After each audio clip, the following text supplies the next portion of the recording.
Mbak, ini kan kalau saya baca ya, Kementerian Agama ya tahun 2019 kan juga mengeluarkan surat edaran ya yang ditujukan kepada perguruan tinggi keagamaan Islam ya, agama Islam.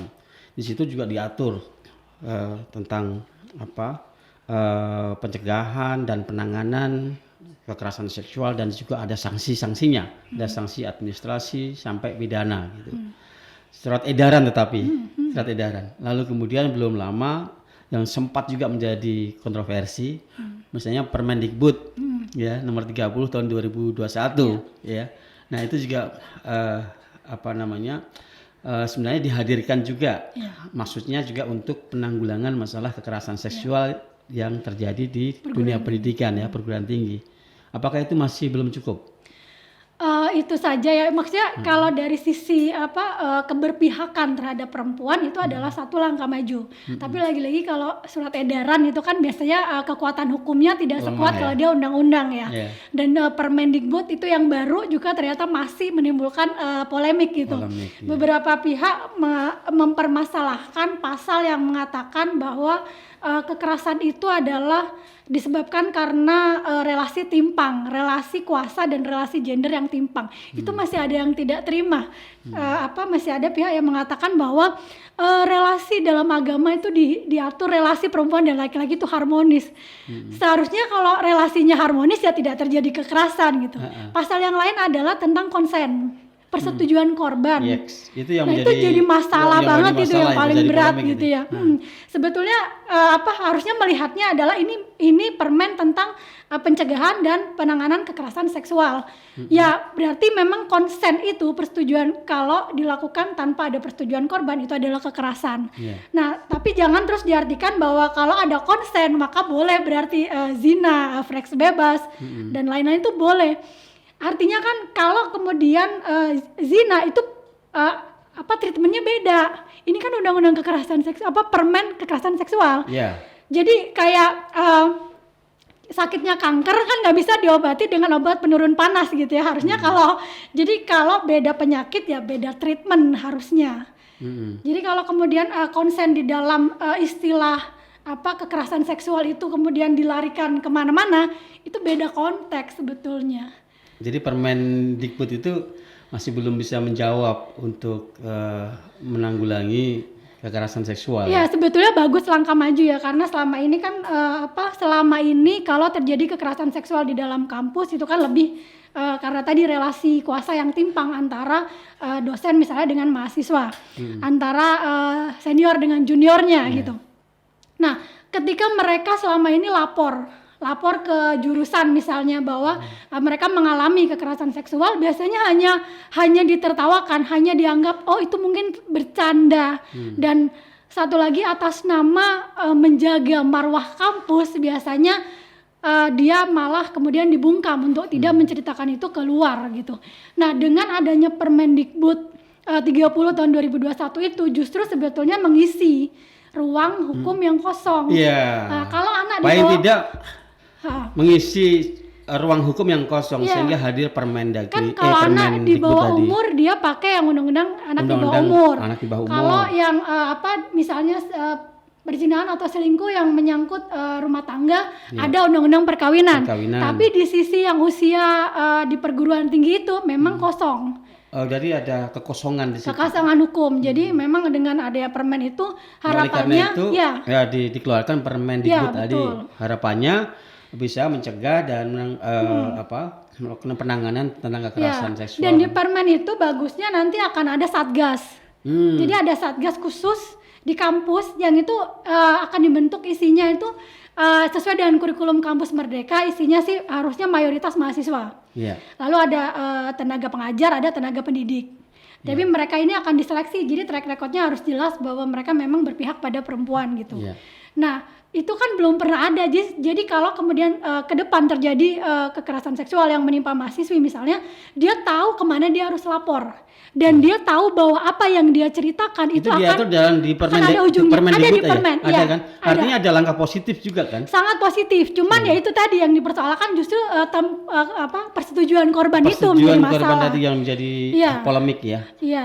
Itu memang dianggapnya justru membolehkan perzinahan begitu. Ya, tapi itu kan perbedaan sudut pandang Itu sudut sebetulnya pandang. kan. Padahal permennya kan pencegahan. Ya, dan kan di kekerasan, namanya Nah, di kekerasan kekerasan. kan misalnya sama dengan pemukulan misalnya. Kalau kemudian penganiayaan, pemukulan itu kan pasti tidak ada konsen dari korban kan. Iya. Pasti saya tidak mengizinkan untuk saya dianiaya gitu kan. Nah. Kalau kemudian saya mengizinkan dianiaya, ya bukan kekerasan namanya. Nah, di sini batasannya. Ya.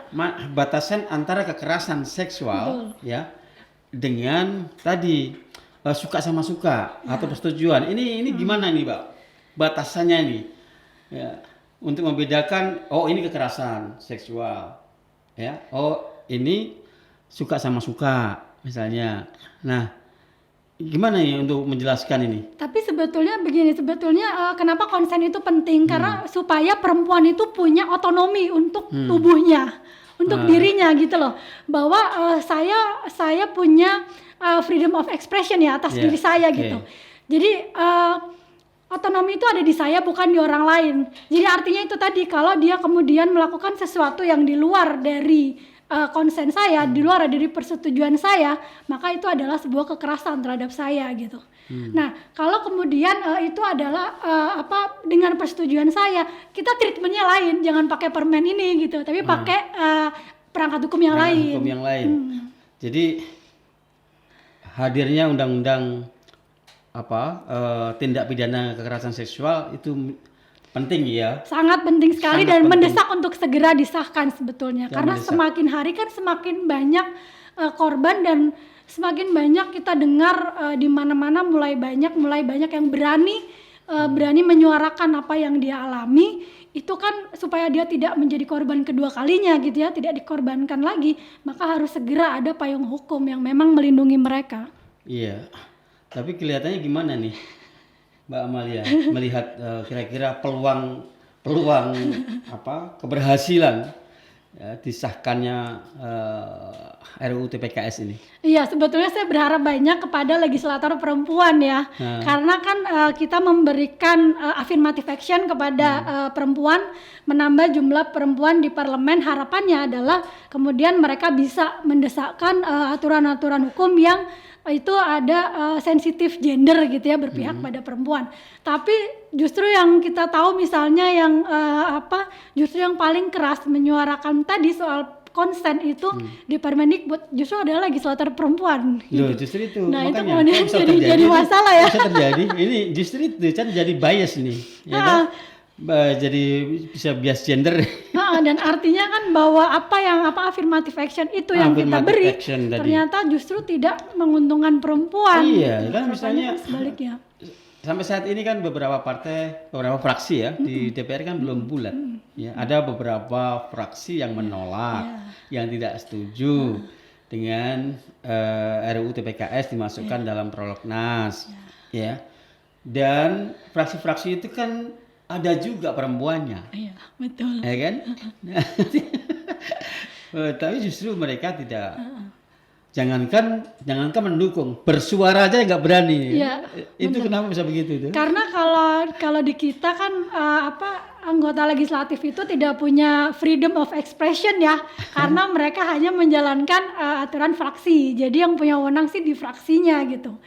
Jadi kalau menurut saya lobby-lobbynya bukan hanya ke legislatornya, tapi juga ke elit partai itu seharusnya, supaya mereka kemudian samalah satu suara menganggap bahwa kekerasan seksual itu adalah hal yang unacceptable gitu ya, harusnya tidak diterima dengan alasan apapun. Jadi kita tidak bisa berlindung dari tameng ajaran agama, budaya gitu ya, hanya untuk menjustifikasi diri kita untuk tidak ikut intervensi dalam memberi ruang aman gitu di negara ini bagi perempuan.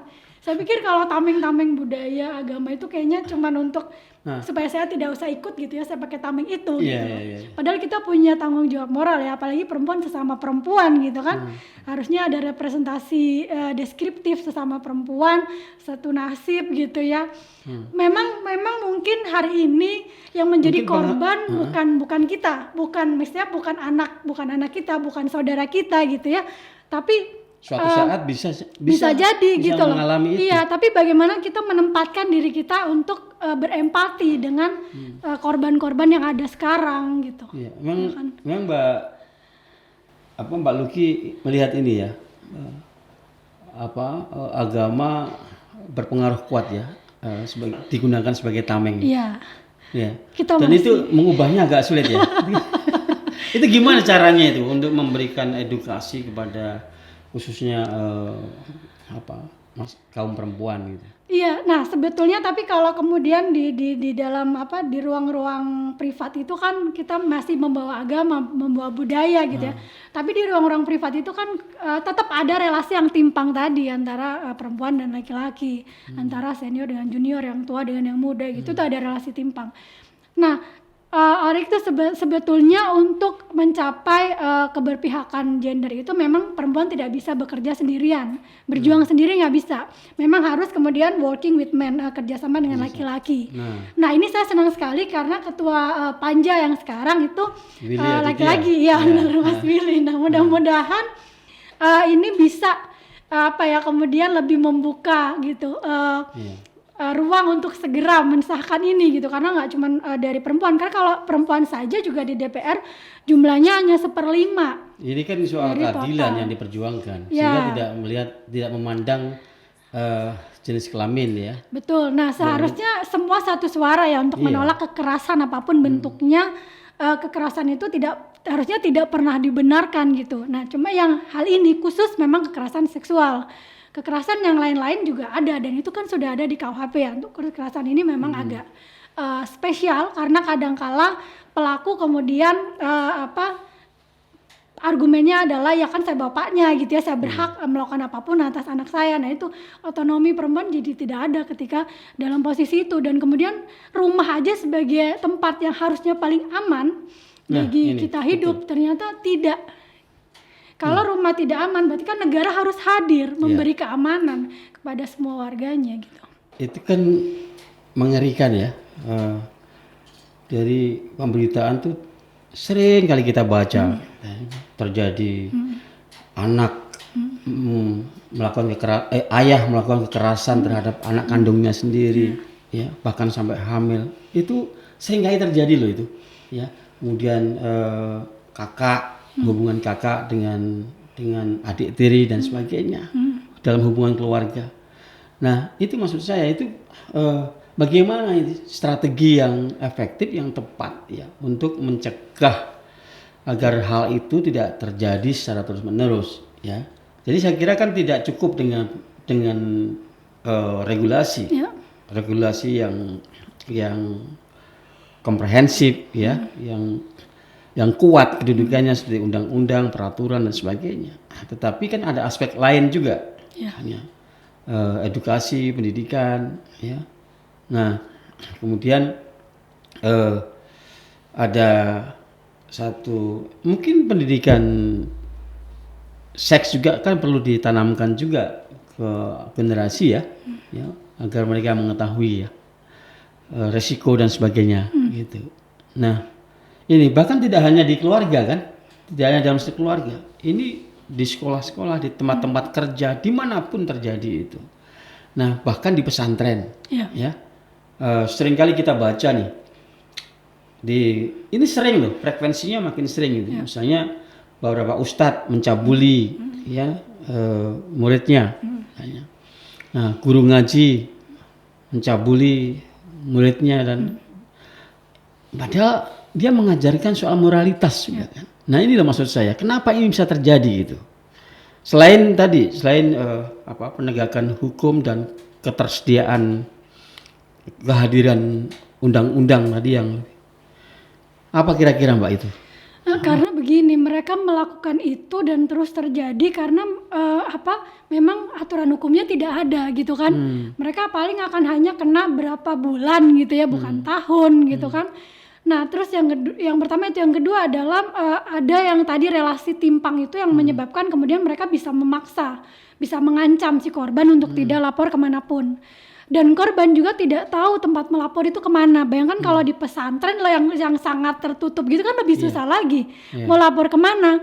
kalaupun lapor ke seniornya atau ke ustadz yang lain mungkin akan ya sudah gitu loh, mungkin kamu yang salah, introspeksi dan Oke, segala macam. kelihatannya selain karena adanya intimidasi, ancaman, mungkin juga si korban berpikir ya ini bahwa ini adalah aib kalau dia melaporkan gitu. Karena ini kan persoalan yang sangat menyentuh sangat private, dan ketika dia mau melaporkan itu ada beban, wah ini sama dengan membuka aib saya sendiri gitu. Nah, problem ini gimana cara memecahkannya nih? Ya ini ruang privat tapi tidak aman kan bagi si perempuan. Jadi oleh karena itu negara harus hadir. Satu-satunya yang bisa mengintervensi Melindungi, ruang privat iya. adalah negara. Ya melalui seperangkat hukumnya. Jadi kalau sudah ada aturan hukumnya itu akan mengubah perilaku masyarakat. Dan betul bahwa pemberdayaan itu tidak bisa perempuan saja yang diberdayakan ya, menjadi misalnya harus diberdayakan jadi lebih punya power gitu, tapi nggak bisa, harus laki-laki juga diberdayakan itu tadi. Jadi kalau kemudian bersama-sama, kalau di dalam isu-isu pembangunan kemudian bersama-sama antara perempuan dan laki-laki jalannya bareng, treatmentnya sama gitu ya, itu akan mengubah paradigma mindset si laki-laki itu untuk kemudian dia tahu bahwa apa yang dia lakukan itu salah, itu mengurangi kekerasan yang terjadi di dalam ruang-ruang privat tadi. Karena selama ini kadang banyak sekali misalnya suami yang merasa memukul istri itu nggak ada masalah gitu, itu boleh gitu kan, secara budaya, secara apa itu boleh. Padahal kan apapun bentuknya, yang namanya kekerasan ya kekerasan, itu tidak boleh diterima gitu, harusnya unacceptable sih. Nah karena itu maka kalau pemberdayaan kemudian dilakukan tidak hanya di perempuan, Itu kasus tapi KDRT di ya, laki-laki, ya dimanapun. Sebetulnya kalau perempuan, kalau laki-laki kemudian diajak bersama ya, ngobrol bersama, kemudian kita melihat kasus itu bersama gitu kan, akan mengubah mindset dia bahwa bahwa ini ada masalah, bahwa selama ini yang saya anggap bukan masalah itu ternyata masalah gitu bagi orang lain sebetulnya. Nah makanya saya pikir dengan adanya laki-laki sebagai ketua panja itu, saya menaruh harapan besar sih bahwa ini akan membawa perubahan perilaku gitu ya, kalau sudah ada undang-undangnya kemudian disosialisasikan gitu kan, kemudian akan mengubah perilaku dari semua masyarakat, tidak hanya dari perempuan tapi dari laki-laki. Jadi misalnya ketika perempuan freedom of expression-nya dia dengan dari busana yang dia pakai kan, itu juga tidak boleh menjadi justifikasi bahwa dengan dia berpakaian seperti itu maka laki-laki boleh kemudian memperkosa dia misalnya. Ya harusnya yang dibenerin kan si otaknya si laki-laki itu, bukan kemudian perempuannya harus ditutupi gitu ya. Oke. Menurut saya gini, perangkat hukum itu memang penting, ya itu fundamental. Ya. Kemudian lebih penting lagi juga soal penegakan hukumnya, law enforcement-nya, gitu. Ya. Nah, tetapi begini, kekerasan seksual, pelecehan seksual ini menurut saya ini hampir mirip lah, analoginya hampir mirip dengan korupsi ya, korupsi. Perangkat hukumnya sudah ada, penegakan hukum sudah dilakukan, tetapi masih terus terjadi korupsi. Dan trennya terus meningkat, menyebar, meluas gitu. Nah, hampir sama nih, kekerasan seksual atau pelecehan seksual, ya, itu juga hampir sama. Trennya makin meningkat, makin meluas gitu. Nah, berarti kan tidak cukup nih dengan diselesaikan, dituntaskan, ditangani dengan seperangkat hukum dan penegakan hukum. Nah, dari aspek apa ini yang bisa mencegah gitu ya? Itu selain perangkat hukum dan penegakan hukumnya yang tegas tadi itu. Nah, karena hampir mirip nih di korupsi juga begitu, sudah ada. Nah, ada nggak satu formula atau konsep yang bisa menyelesaikan persoalan kekerasan seksual, pelecehan seksual secara holistik gitu, komprehensif, sehingga efektif gitu. Jadi berjalan paralel gitu. Ya, perangkat hukumnya disediakan, dibuat, penegakan hukum yang dilakukan, dan aspek-aspek lain. Nah, gimana Mbak ini? Perlu ada semacam rekayasa budaya misalnya gitu ya. Salah satunya kan pendidikan tadi itu. Ya sebetulnya sih kalau kekerasan seksual kan cenderung itu menjadi persoalan dianggap privat gitu ya. Entah privat di rumah apa privat di kampus, tapi privat. Dan biasanya korban akan berpikir panjang lah untuk kemudian mau menyuarakan itu karena kan. ini dianggap sebagai aib, kemudian ini ada beban psikologis kan. Betul. Dan itu bisa menimbulkan depresi. Iya, dan relasi yang timpang tadi, jadi posisinya masih tetap inferior, subordinat gitu ya. Nah, tapi kalau kemudian ya, saya pikir satu yang bisa menyatukan adalah kalau kita semua mengubah mindset kita bahwa kekerasan apapun bentuknya harus ditolak. Nah, itu kemana-mana akan lebih mudah gitu ya. Kemudian untuk memahami kekerasan seksual itu adalah bagian dari kekerasan. Ya, Dari kejahatan kemanusiaan. Harus dicegah dan ditangani Betul. secara adil. Ya. Kan, dengan Dan itu. selama ini juga penegak hukum juga kasus kekerasan seksual itu memang susah gampang ya untuk ditangani kan. Ya, tadi kalau menurut data Komnas HAM kan dari sekian kasus, ribuan kasus tadi itu ya kurang dari 30% Iya. yang ditangani. Betul. Dan yang dilaporkan juga hanya segitu kan. Artinya ini fenomena gunung es kan. Nah, dan Komnas Perempuan juga menyampaikan sebenarnya jumlah kasus yang tidak dilaporkan Lebih itu banyak jauh lagi. lebih banyak. Betul. Dan Iya. saya sih yakin itu Betul. berkali-kali lipat itu. Iya. Kenapa? Karena tadi rasa takut, Benar. kemudian merasa bahwa ini kalau melapor ya justru Melapor malah bisa percuma, betul, percuma. dia bahkan beberapa kasus terjadi dia dikriminalisasi. Nah itu dikorbankan 2 kali kan, Iya. jadinya ya percuma aib kebuka, nggak dapat keadilan hukum. Sudah ada beban psikologis, Betul. ya. Kemudian masa depannya bisa suram, ya. Nah, tapi begitu lapor malah bisa malah diperkarakan balik gitu. Iya benar. Ya, itu. Nah ini maksud saya tadi. Jadi bagaimana menyelesaikan persoalan ini secara holistik, inilah penting. Gitu. Hari ini tuh kita punya media digital ya. Kita hidup di dunia digital kan hari ini. Satu contoh kasus yang paling baru adalah yang di Karawang. Itu kan istrinya melaporkan suaminya balik melaporkan istrinya. Kemudian istrinya dijatuhi hukuman 6 bulan.